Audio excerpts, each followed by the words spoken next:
So in any case, I wanted to welcome everybody here. To the CABC seminar series, fall 2020. And we're getting along in the semester now.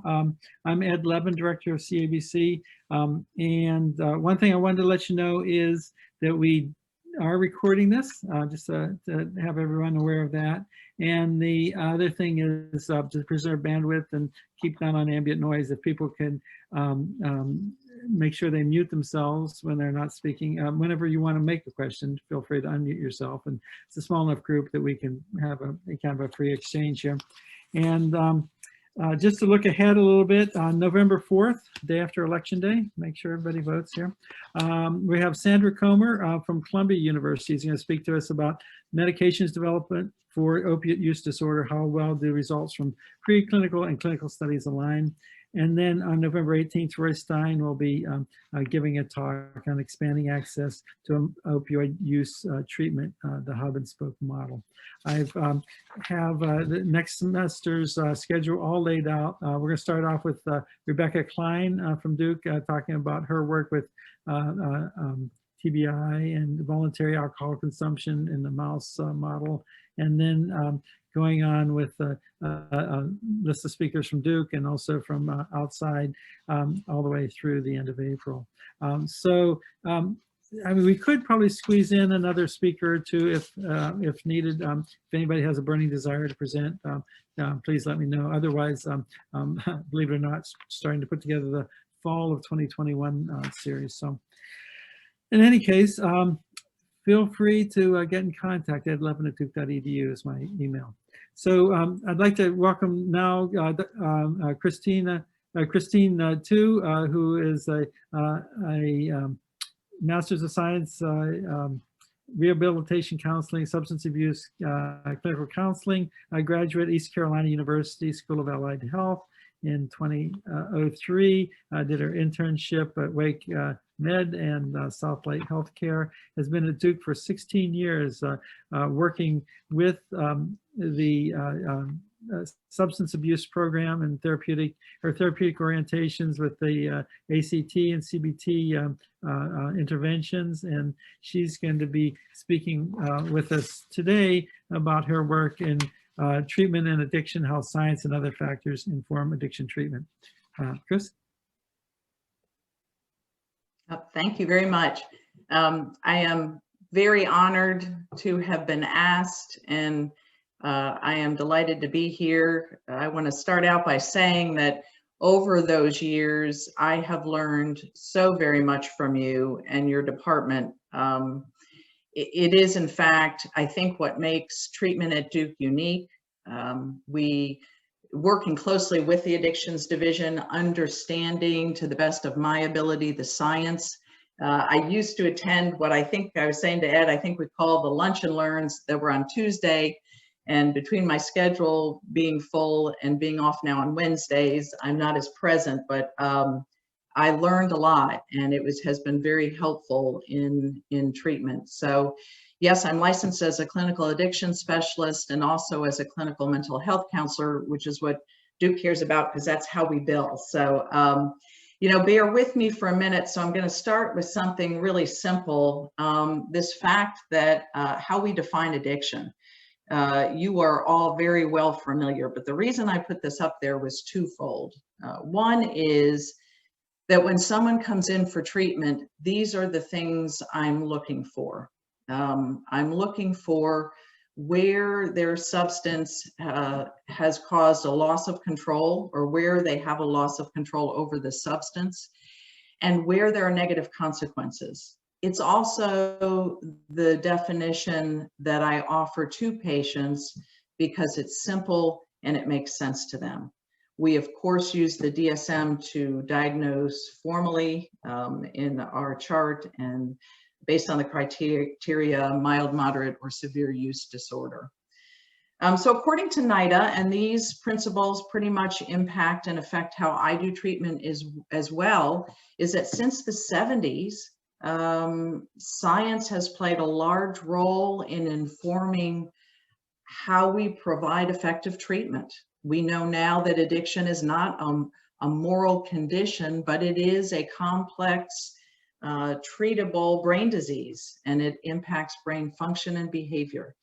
Helping folks understand that is probably, and you'll hear me say this a few times over the course of this presentation, the single most important thing I can tell them, because it really reduces the stigma. It is absolutely true, there is no single treatment that's right for everyone. One of the wonderful things about my position is that I have a lot of flexibility, and so I can tailor treatment to the individual. Sometimes that means they leave for a higher level of care, or we do one thing but not another. And so that's an important piece as well. Quick access. So Ed and I talked briefly right before we began that there is not only not enough treatment, but I can tell you there isn't quick access, but that's ideal. Sometimes people are waiting 2 to 3 months just to see me or one of my colleagues. And treatment does address more than just the addiction. Those needs may vary. So for insured working patients, the needs are different than those who may be worried about, where they're going to be living. Staying in treatment, again, is really important. I have flexibility to keep folks as long as they need to stay. And so if I were pressed, I would say probably about a year for this low level of care seems to be optimal. And that how often they attend is going to vary. In the beginning, they're going to come more frequently. And then towards the end, they might check in monthly. I have a few people that still like to check in every couple of months just to tell me how they're doing and to talk about a life that has, if I've done my job and they've worked hard, a life that they're really loving.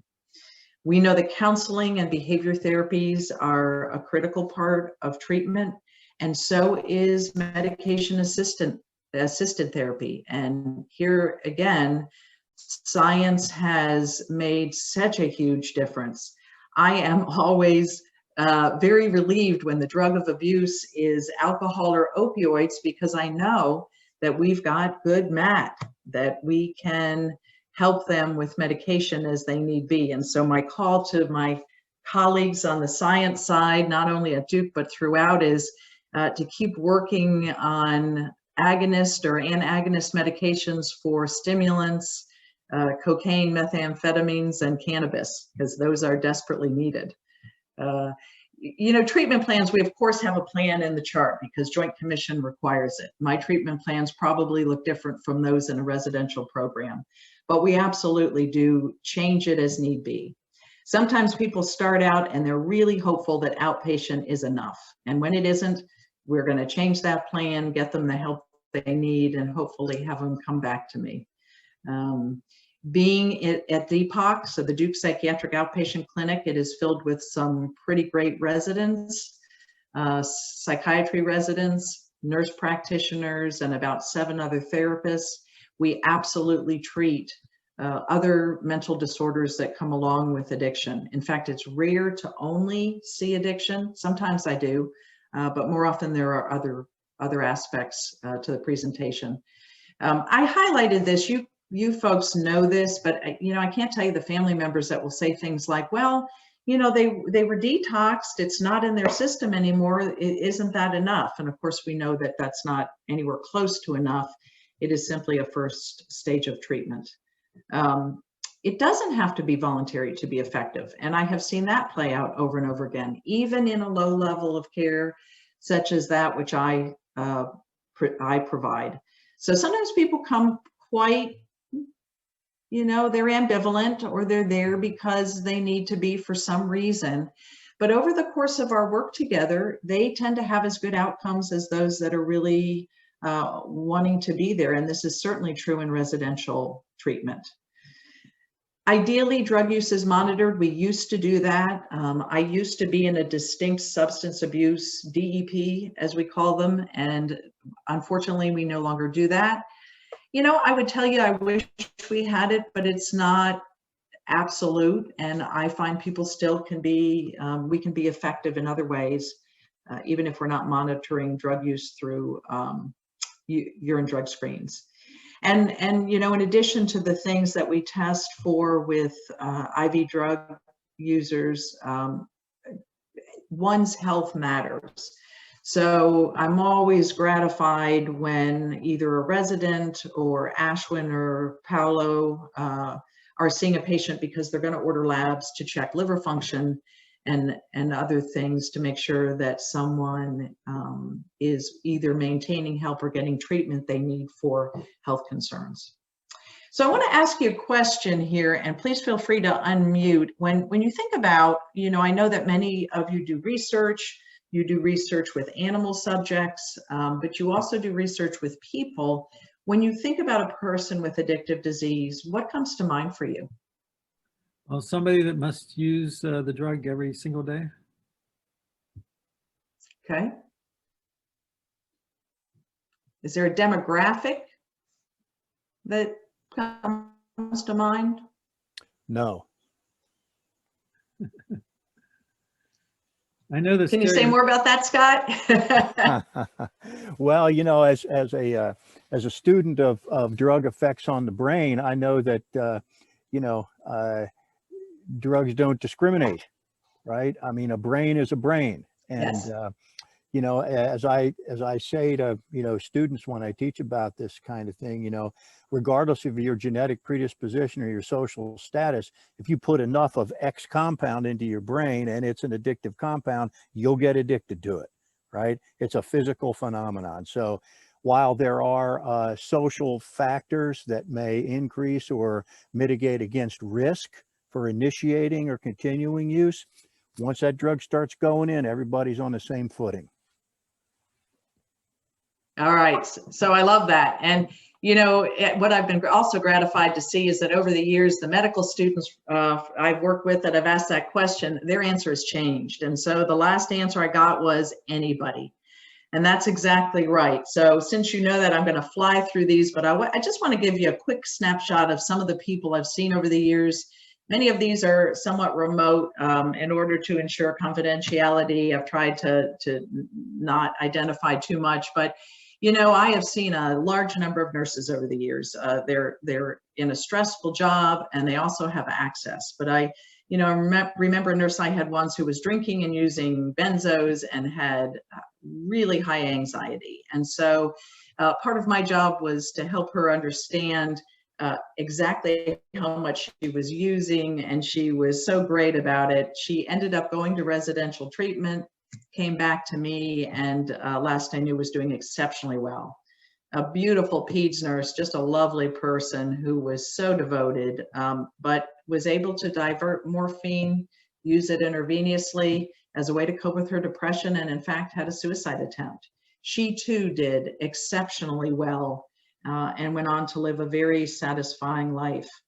I can't tell you the number of, and Scott spoke to this, the number of kids who are raised in what we call in psychology good enough homes, meaning they're loved and they're seen and they're heard. But they go off. This particular person met her drug of abuse in college, and that drug of abuse was heroin in the early 2000s, and was shocking to her family. This person too is doing exceptionally well with 6 years of sobriety. We're in a state and an area with lots of universities. So we won't identify the university, but I've seen a large number of professors over the year. And this particular guy was brilliant in his field and just, felt himself to be too smart not to figure out how to control his drinking, which had become rather maladaptive. And I guess I don't have to tell you that academia is filled with alcohol use at functions. And so he tried for a year to control his drinking. He worked with me, worked with Ashwin, and he came in my office one day and he said, "You know what, I just quit." And I said, "Uh-oh, what's going on?" He said, "I've tried everything and I can't do it. It's too much work. So I'm just going to stop drinking." And so, he went on from there to do quite well. Homemakers. One lady has still to this day comes to mind. She said things to me, and I have heard this a lot. It doesn't impact my kids because I don't drink or use until after they go to bed. Well, because I've had some pretty good mentors in my life, I knew better than to argue. But for whatever reason, this woman decided to take a break. And after about 4 or 5 months of sobriety, she was telling the story about putting her kids to bed. And she said, you know, I read them stories. They tell me about their day at school. We laugh. We have a good time. And then she stopped and she looked me dead in the eye and she said, I never knew what I was missing. And, you know, it still chokes me up. The fact is, it took her willingness to stop drinking to gain that perspective. And I guarantee you that her life got better after that, continued to get better. You know, we think about age. I remember when in my consult days, so I did consults in the hospital in the early days. And I saw this lovely lady. Oh, she was just a delight, and in the hospital. And I thought, what, you know, why am I seeing her? And she spoke to me and said, oh, yes, I used to drink, but I don't drink anymore. And, you know, I was playing bridge with my friends last night. So I thought, you know, something's not right here. So I went out, spoke to the nurse and said, what's the deal? She said, well, she's been here for a week. And she was consuming a bottle or more of wine every night in her assisted living facility. You know, so I got very sad because I knew that not only was she never going to be the same again, but her brain had been irrevocably damaged by years of use. You know, just a couple more. Another one that really stood out for me was this very high driving business owner. And he was in the hospital, his wife was there, and he said, you know, my drinking's not a problem. I have a couple of martinis at night, wine with dinner, maybe a nightcap, not a problem. And so in my head, you know, I'm adding up the amounts. And as we all know, a martini is certainly more than a drink. And so I let the medical team know that this is probably a person that's at risk for withdrawal. And sure enough, went into a serious withdrawal, was there at Duke for a while, and I was able to go back and see him again, which doesn't often happen. And he and his wife looked at me and they said, oh, you were right. And I said, you know, it is not my pleasure or my purpose to be right. We just want to keep you safe. And so no one, not his wife or his friends, would have told him that he had a problem, but clearly he did. And then, you know, finally, one of my favorite people I'm still in touch with, but saw years and years ago, college educated data analyst, struggled a couple times with addiction. So, you know, first it was alcohol, but when I was seeing him, it was from a prescribed drug. And he worked really hard into a pretty meaningful recovery. He's now got a life that is enviable by any standard. It's deeply meaningful to him. He's 10 years sober, and he is my go-to guy when I have someone I want to connect with the program. So yes, let's, Scott mentioned this, but in addition to biology, with which you are well familiar, I don't have to tell you much about that. But there are other factors that contribute to the development of addiction. And, you know, you all know this. Having a brain, having a mammalian brain makes one vulnerable. I tell my patients that thanks to my colleagues on the university side who are pretty brilliant and have taught me a lot, I know now we can get rats addicted to cocaine, and we can breed an alcohol-loving rat. And folks are pretty fascinated by that. So I can also tell them that 40 to 60% of the risk is genetic. And most of the people I see have a family history somewhere of addictive disease. You know that age, the younger, the more susceptible, past history of a use disorder, like this gentleman I just spoke of. You know, he'd been in recovery and he was prescribed a safe opioid, but still managed to become addicted. And of course, how a drug is administered makes a difference. But there's some other things, you know, in addition to a mental disorder like depression, anxiety, bipolar disorder, stress plays a big role. And we're seeing a lot of it now. And Ed, yes, you mentioned this. I think that COVID has added tremendously for a number of reasons. And there are people that didn't have a problem before, but have a problem currently. Histories of trauma. Folks with a history of trauma have a higher rate of use disorders than the general population. It's also about a sense of isolation, a lack of belief in one's inherent worth. And, you know, I'm going to tip my hat to one of my three great mentors, Jeff Georgi, who, along with Brene Brown, who may be known to you all, she's been on a name well known for the last 10 or so years. Shame plays a role. Both the human tendency to feel as though we're somehow not enough And in the case of some people, you know, specific episodes that led to feelings of shame they carry with them. Chronic pain, and I don't just mean opioids. I know people who would drink excessively to cope with pain, or smoke excessive amounts of marijuana, or use cocaine to cope with pain. Social matters, you know, the environment in which we grow up. If we grow up with heavy or illicit use that is modeled, yes, there's a genetic component, but also what we see matters. Unstable family relationships. Peers and colleagues. So it doesn't matter if you're a 13-year-old trying to fit in with your peers and smoking weed, or you are a young, new professional who goes out to bars after work with their friends, or you are fortunate enough to be retired, but maybe a little bit bored and going out with the older guys and the older gals, and, you know, suddenly drinking becomes more of a problem than it's ever been. It is no question that drugs, and alcohol in particular, have been used for centuries as a social lubricant, and boredom plays a big role, especially at the two ends of the spectrum, the early years and the later years. You know, I include spiritual here because that's a really big component. So I'll have you think of existentialism. You know, we're not talking about religion here, but we are talking about the human need for meaning. For meaning making. You know, think Viktor Frankl, those of you familiar with the German psychiatrist who developed logotherapy back in the 1930s and 40s. People that have no real connection to something greater than themselves, no sense of meaning or purpose. They are more at risk for using a substance that just helps them feel better. It helps pretty quickly with hopelessness and loneliness. You know, the drug of abuse, my very first mentor, Tony Simeone at Wake Med, had me ask a patient, Chris, ask him about his love affair with alcohol. And it was my first introduction to this idea of the drug being like a relationship.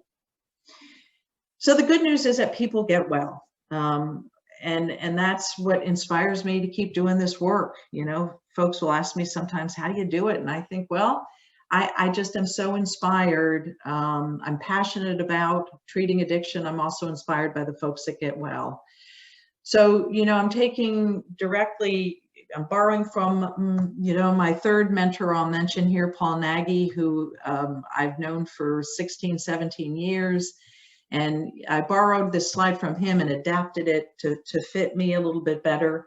But here's, you know, let's get to the point of science and how it has informed addiction treatment and recovery over the years. We know that, and Scott, you spoke to this, substance use is powerfully reinforcing, and of course results in decreased inhibitions and reasoning ability. Now, this slide is no surprise to you. You all know it well. Any of us in the field know this well. But I showed this slide to a patient last week. And the reason I did so, he's using some substances. He's been abstinent from alcohol, but he's using other substances and he's playing video games excessively. So we talked about choice, and where we see those healthy brains, you know, with a drug naive brain, I showed him that second line of brains. And I said, you know, when you say you can't, there may be some real reasons for that. And so it helped him to understand that what he had been doing was changing his brain chemistry. It reduces the stigma. So therefore treatment, you know, it needs to have structure, accountability. What I added here is connection. It is so important to connect to the people I see and to do some skill building. We know that stress activates neural mechanisms that lead to craving and the desire for relief. You know, the simple fact is I had someone I was seeing last week, and I'm not treating her for use disorder, but she's working at home, she's bored and isolated, and she said, you know, I think I'm addicted to shopping. She said, when I shop, I feel euphoric, and when the stuff arrives, I feel euphoric. So we had a look at other ways she could reward her brain that did not hurt her budget in quite the same way. But again, that idea of reward, which we know because of science. Medications that help, in addition to counseling, are so important. I am very grateful to have Vivitrol and naltrexone orally and Suboxone. You know, all of these things have been incredibly helpful to people. Gabapentin, we know, helps a little bit with preventing relapse. And then helping individuals cope with stressors. You know, stress does not go away. We can't eliminate it, but we certainly can learn to cope. And that's a big part of addiction treatment and recovery. What's also come into the field, and I would say, you know, probably since, the last maybe 15 years, we've seen more mindfulness, not only in individual treatment like I do, but in residential programs. I know Pavilion and Fellowship Hall are using mindfulness and yoga a lot more than they used to do. And the therapy models that I'll talk about that were developed in the 90s, what they all have in common is this this mindfulness core from which all the other processes and strategies are utilized. Probably the most important thing that I have found in my years of doing this work is that in order for someone to do well, they must build a life of purpose and meaning. It not only will enhance, but help sustain recovery. And I'm going to talk a little bit more about that in a few minutes. Recovery also goes best when there is additional support. Sometimes people fight things like 12-step, but if I can encourage them to connect in some way, whether it is AA, NA, Smart Recovery, there's a new one out that uses a Buddhist approach. Having people that get it is a really critical part of treatment and recovery. So, you know, what brings someone to treatment? Many times, you know, we talk about folks being functional. They manage to function even though they may be using a substance heavily or maladaptively. But what I notice is that relationship issues bring someone in. You know, I had a gentleman who all his life and career, and he was in his 60s by the time he came, you know, functioned fine. But his kids, his adult children, spoke with him about their concerns, and he heard them. And he went to treatment, he went to residential treatment, and then came to see me. And so it was those children and his relationship with those kids, which, by the way, got better every month he was sober, and he's done exceptionally well. That brought him in. Work-related issues, people on the cusp of losing jobs or knowing they're just not doing their best at work anymore. Things like health concerns. You know, we're in a medical setting, so I have had many referrals over the years, from transplant to the cancer department to palliative care to individual primary care docs that have referred because there are health issues related to someone's substance use. Fear.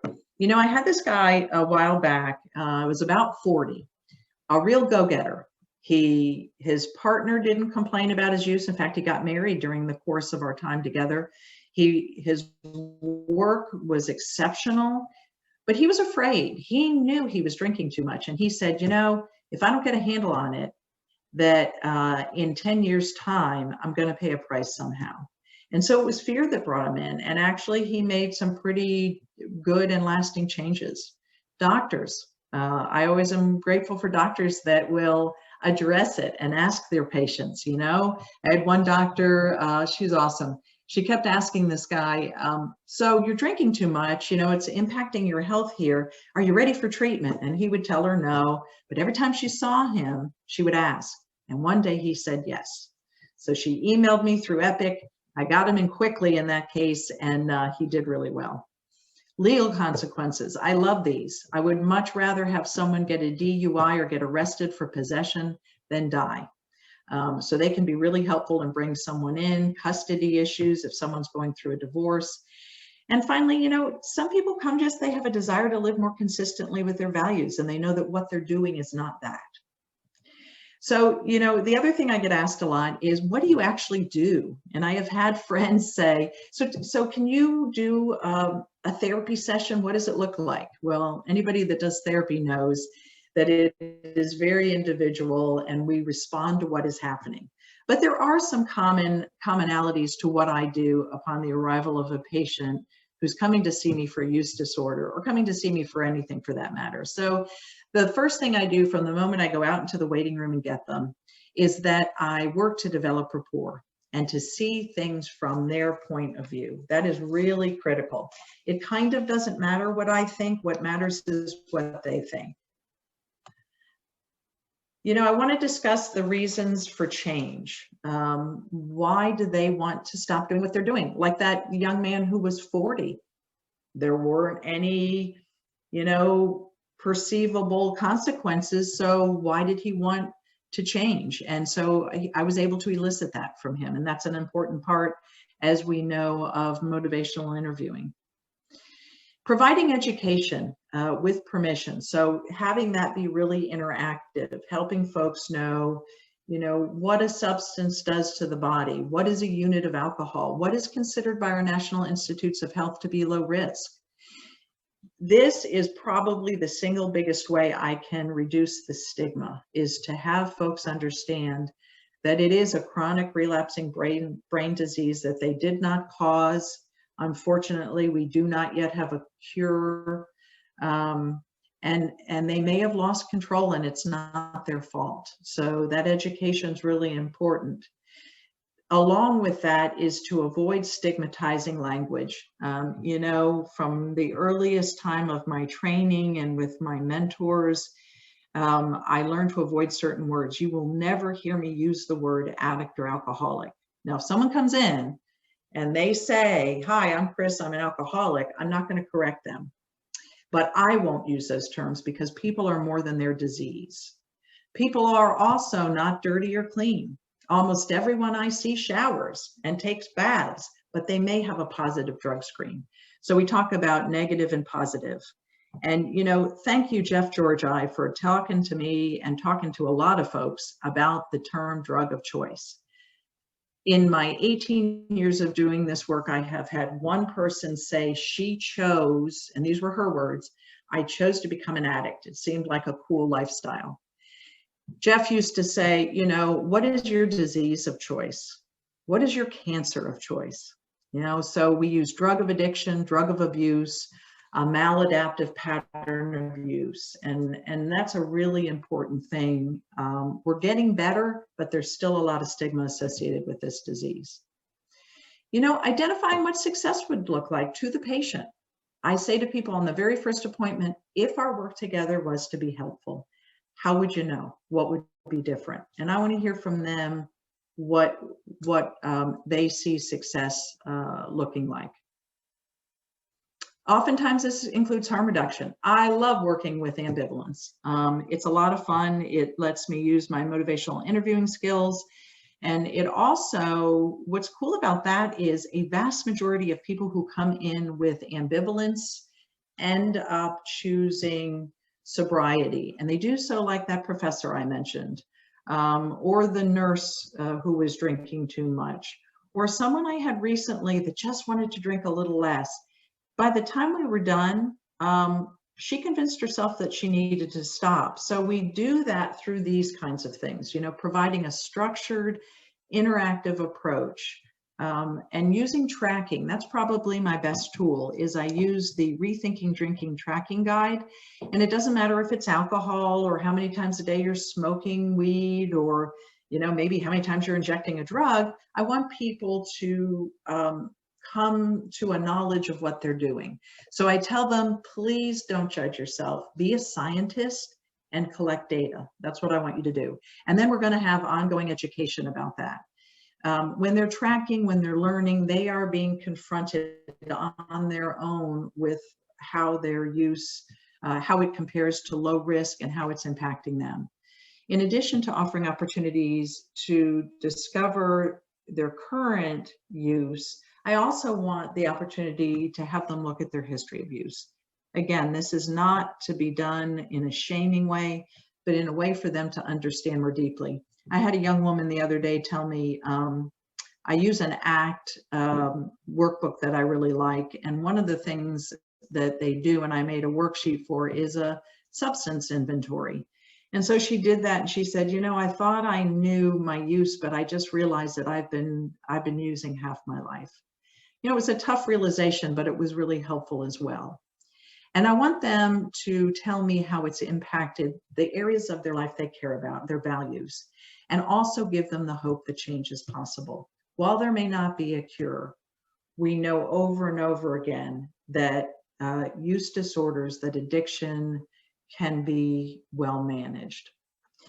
So there's lots of treatments, and as of 2020, we know a whole bunch of them work really well. Motivational interviewing and motivational enhancement therapy, something probably most of us use to one degree or another, is absolutely evidence-based and really helpful. CBT, the traditional cognitive behavioral therapy, is considered treatment as usual when doing studies.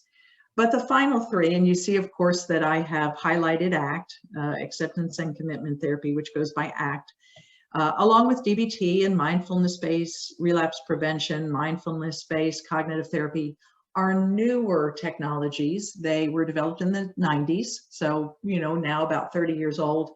And mindfulness is at the core of all of them.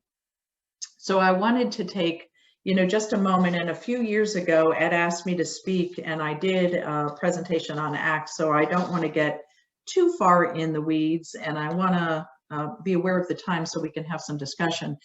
But it is very much, you know, we've now got 1,000 studies that show the effectiveness of ACT in the treatment of a number of disorders. It is an empirically based intervention with a very coherent theoretical and philosophical framework that uses acceptance and mindfulness strategies together with commitment and behavior change strategies, the goal of which is psychological flexibility. Psychological flexibility means something like this. Someone can have a craving, and instead of acting from that craving, they can do something different. They can call a friend, they can go to a meeting, they can go for a run. That's flexibility, when you can feel one way or experience one thing and respond in a way that is more consistent with your values and who you want to be. We use the term a lot, living in the service of a life that is rich, vital, and deeply meaningful. It's a way for folks to let go of the substances that have helped them, again, as Jeff would say, go from a Monday to a Tuesday. You know, substance use is pretty darn effective in helping folks avoid, change, or control their private experiences. There are 6 processes, and again, I want to go through these pretty quickly. You know, acceptance is a loaded term, but from an ACT perspective, acceptance is a willingness to have. So it's the full embrace of our personal experiences in an empowered state, and it is the process that is used to pivot from experiential avoidance. And so we're talking about avoiding the things we have inside, the things we have that others can't see. Thoughts, feelings, urges, cravings, physical sensations, memories, all of those things, but inviting them to come along for the ride. So I tell people that, you know, unlike traditional cognitive therapy, we're not going to work so much at changing thoughts or changing feelings as much as we are changing how you relate to them. And so acceptance, diffusion, which is a made-up word in ACT, that is creating the ability to step back from thoughts. So we talk about looking at thoughts rather than from them, and seeing them for what they are, not what they say they are, not buying into what your thoughts tell you. And I'll show you in just a minute how this works with someone with the use disorder. You know, the mindfulness is twofold. It includes both flexible attention in the here and now, being fully present, as opposed to being future oriented or past, stuck in the past. It's also seeing oneself as more than our experiences. So this perspective taking self, the observing self. This is what differentiates us from other mammals. We know they think. My gosh, we've got a canine cognition department with Brian Hare. So we know anybody who has a dog and a cat or a dolphin know they think, but they don't know they're thinking. And we have this ability to observe both our private and our public experiences. We now sometimes call it the transcendent self. Committed action is nothing more than behavior change, but it's one that's based on one's values. And it is a moment by moment habit building process. So it's ongoing. And then finally, values are what matter most to someone deep in their heart, what dignifies the suffering, as Kelly Wilson says. And I love that. You know, again, I say to people when they come in, suffering for suffering's sake is kind of bullshit in my book. But if, you know, getting sober is going to be hard, you're probably going to be suffering quite a bit. But if it's in the service of being the mom you want to be, being the brother you want to be, being the teacher you want to be, then maybe, just maybe, it's worthwhile. And it is what one gets sober for. Values are ongoing. Here's an example of a mindfulness strategy. So this comes from a mindfulness and acceptance for addictive behaviors book. That's a pretty cool book. And out of one of the chapters is this sober breathing space I use quite often. And I use it for people without addictive disease because it's really great.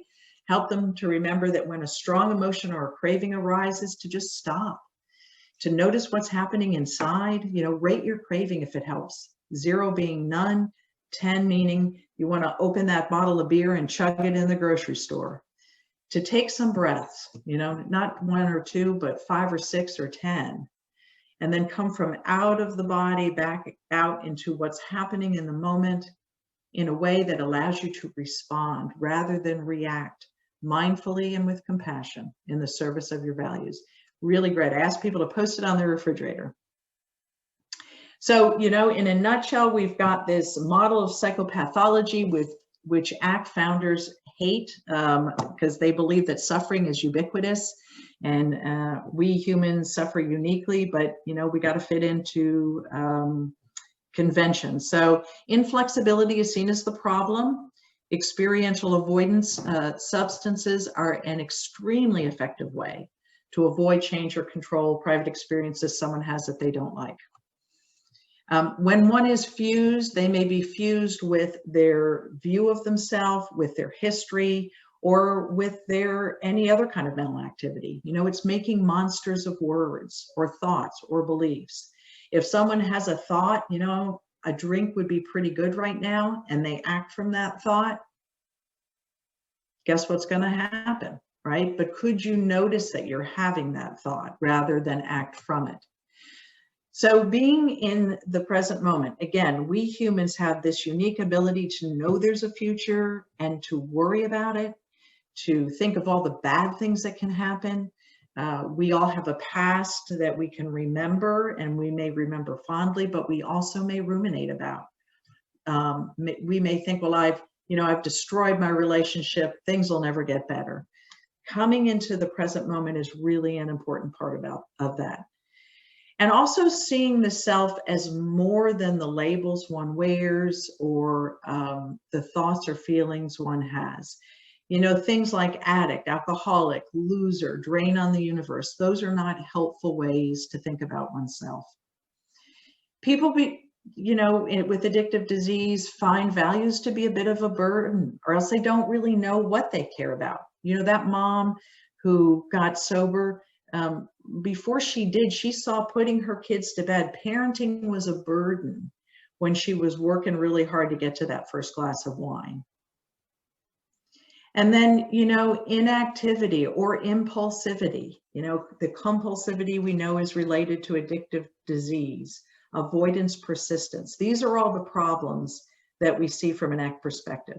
The good news is that there is a process to treat each and to lead one to a stance of psychological flexibility. So acceptance is a willingness to have whatever's here. Private experience is including cravings, feelings of shame, thoughts about the past and who one is.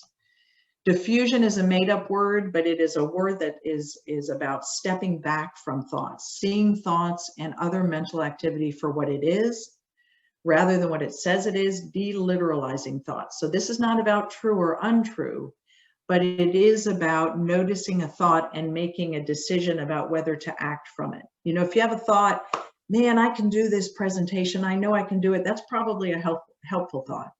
But if you have a thought, you know, a drink would be pretty good about now, and then you get on your clothes and go to the store, yeah, that's not so helpful.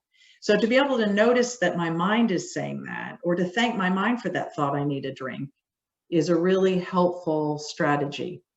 To do that, you have to be in the moment, right here, right now, where, as I tell people, anything is possible.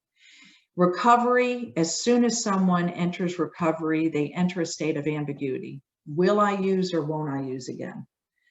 The other thing that's there, though, are the possibilities of building the kind of life that maybe you can't even imagine right now, like my guy who's 10 years sober. The self as a context is the I here now in which life experiences take place. You know, it's think of a chessboard. You know, if you are the board, the pieces that are moved are both your internal and external experiences. Wherever on the board they move, it doesn't change the essence of the board. You know, the board is stable. Values are what matter most to someone deep in their heart. They are the life directions and what they want what someone wants their life to be about. And of course, committed action is moving in the direction of those values. It is, you know, as NA says, faking it till you make it. And that is not a disingenuine thing as much as it is doing the behavior of a recovered person in order to be a person in recovery. So I wanted to mention this one study, and at the end of this, and Ed, I will send you a PDF of this presentation to share, but there's a study done a number of years ago with incarcerated women who had struggled with addiction. And so they used CBT, treatment as usual, and then they compared it to ACT. And they had psychologists who were carrying out pre and post-treatment assessments and a 6-month follow-up. And here's what they found. So the study showed that the women who received treatment benefited differentially from the intervention. So at post-treatment, CBT was more effective than ACT in reducing anxiety sensitivity. But at follow-up, ACT was more effective than CBT in reducing drug use, which was the whole purpose. And look at the difference. It was 43.8% to 26.7%. And in improving mental health, 26.4 to 19.4. So the conclusion is that, you know, back in those days, ACT may be an alternative to CBT for the treatment of drug abuse. And in fact, it may be more effective or more appropriate, at least for this population. And then there have been lots of studies with lots of populations that have shown the same kind of things. So kind of in closing, just 2 more slides really here. I get asked this question a lot. What keeps people sober? You know, we know there's not a cure. So how does someone maintain sobriety? It's taken me a number of years, but I think I have the key. And you know, nothing is absolute. But here's what I've learned. People often get sober as a result of negative consequences and hitting that proverbial bottom. You know, I've known people that have been in the hospital almost dead of alcoholic hepatitis, and they come to me and they say, I will never drink again. But guess what happens 6 months later? They forget about all of that. What I have learned sustains recovery long-term is not to avoid the negative consequences. You know, that works again for about 6 months, but it is because they have created a life of such purpose and meaning that it isn't worth giving up for the next drink or the next high. You know, in my humble opinion, I think acceptance and commitment therapy is a gold standard treatment because it pays attention to the science. It focuses on clarifying what is most important to people. It helps them cope with cravings and stressors and the experiences they have that are difficult, both inside and outside of them. It's about being fully present as an observing self and creating this kind of life that is so satisfying, and then turning back to that life, right? We know addiction to be a chronic relapsing brain disease. So when there's relapse, turning back to that life with kindness and compassion when they've turned away from that life.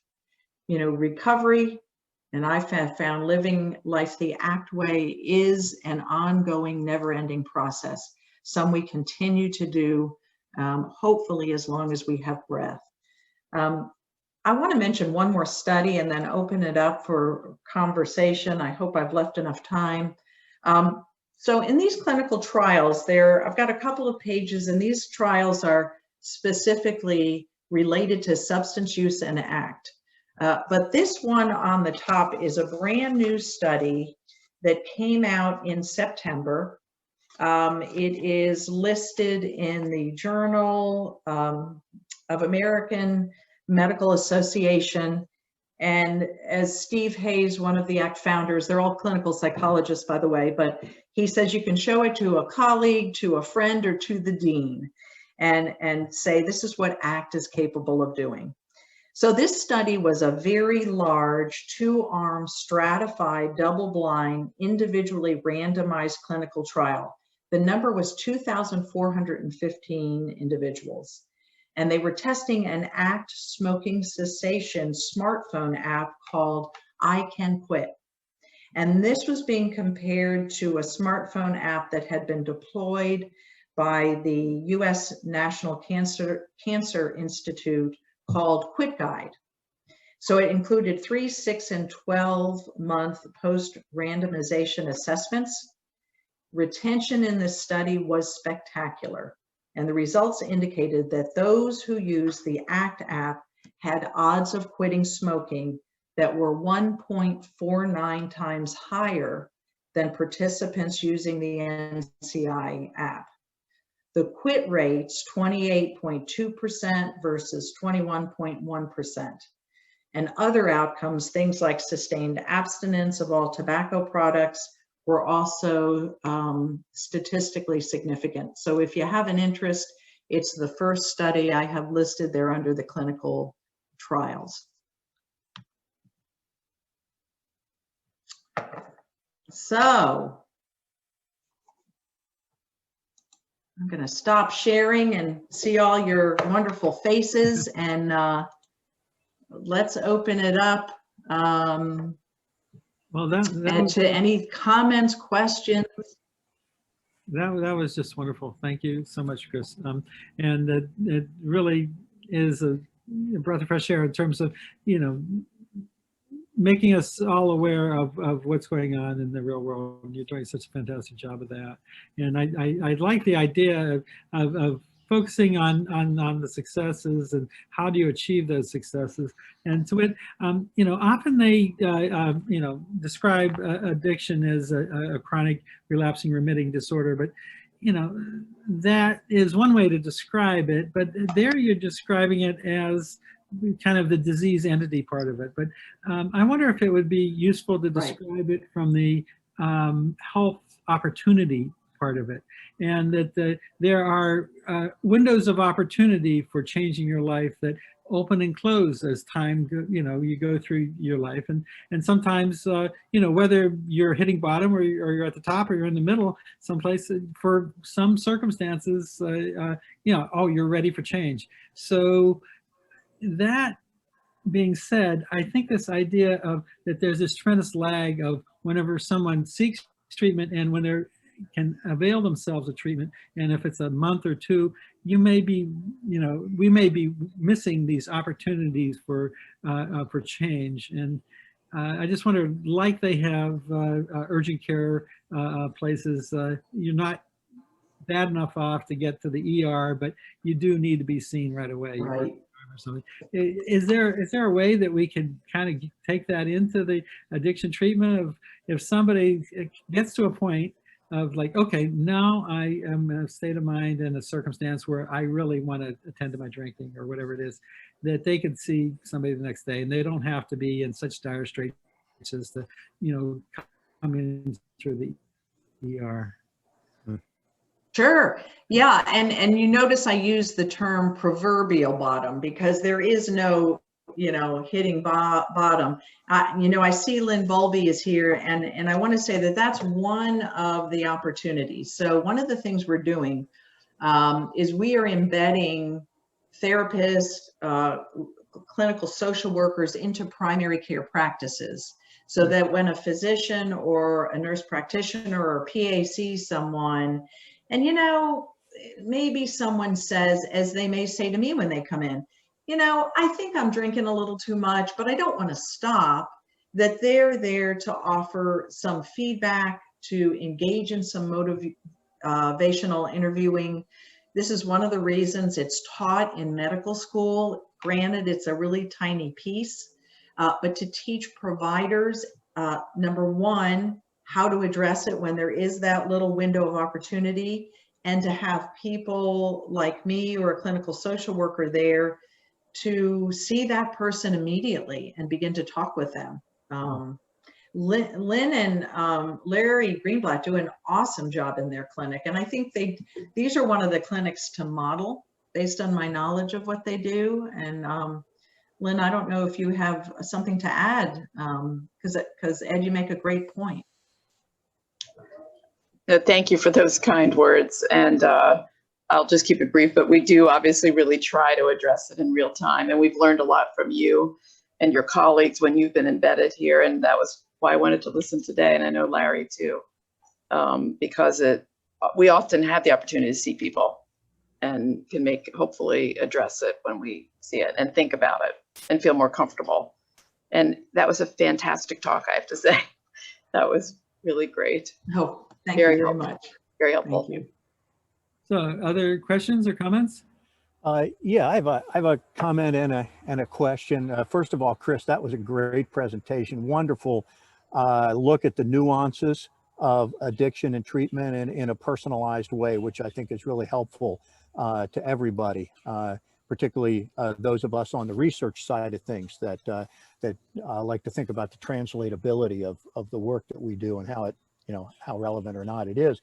But it seems to me, and has always seemed to me, but hearing you talk today, it really underscores how much when you see somebody in treatment, you're putting their frontal lobe under a lot of pressure, okay? And I mean that in the sense that, you ask people to, in a way, engage their self-awareness, to engage their behavioral inhibitory capacities. You ask them to also suspend those things in a way to be in the moment a lot, right? So, and those are not opposite things. Those are frontally mediated things too, right? The frontal lobe, has to mediate its own activity, right? And so it seems to me that and drugs of various kinds can inhibit frontal lobe function, both chronically and acutely, right? So it makes me wonder, and this is my question part, whether or not there's any attention in the clinical world paid to trying to increase people's capacity for executive function as an adjunct to treatment or as a part of treatment, right? Because there are cognitive approaches, there are physiological biofeedback kind of approaches to facilitate frontal lobe function. And so I just wonder if there's been any work on that, if you have any thoughts about that. It sort of would represent a merger of cognitive and the more, ACT or CBT related kinds of things that you do. It seems like a creative interface. And I wondered if you or other folks are thinking about things like that. Yeah, that's a great point. And I think, the answer is two parts. One, when someone is so compromised that they are really not able to engage, then I think that speaks to residential treatment, where somebody gets to not only experience detox, but those really intensive treatment for a period of 30 plus days in order for them, so many people will say, the first week or two were kind of a blur, but then it really meant a lot, and I began to be able to respond better to the treatment. The other thing is, this is part of what drove me to ACT, because it is first and foremost a behavioral model. There's a great saying that, it doesn't, we've done insight-oriented therapy for decades, and people can have all the insight in the world and make not one bit of change.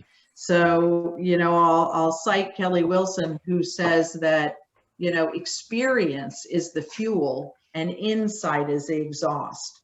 So if we can get people, and this is my goal always, to begin to do things differently, then learning from the experience of doing can often help them change even further. So it's like behavior begets behavior. And then we're not so reliant on having to understand a lot, but what matters to you, and if you were living consistently with that, whatever that is, what would you be doing? And helping them begin to do differently, I think, stands in and maybe is more effective than just seeking, frontal lobe understanding, and then I'll change once I get it. Mhm. Good, thank you. Okay, well, thank you. And I don't know if that answered your question, but It does in part, and I can always follow up with you. Yeah. And so you sure can. thanks again, Chris. It's right at 1 here. And it was a marvelous presentation. And I'm sure people have other comments and questions. Is it okay they contact you, email or something, that if they have further questions? Absolutely. Yep. Okay. chris.tu@duke.edu. It's real easy. And I'd love to hear from anyone. Okay. Well, thank you so much again. And that was a very insightful talk. And just remind people, on November 4th is our next talk. Sandra Comer from Columbia University is going to be talking about her research with opioid use disorder. And please, everyone, go out and avail yourself of the vote. Okay, thank you. I voted. I did Me too. too. Bye-bye. Bye, folks. Yeah. Okay, bye, everyone. Take care. Bye.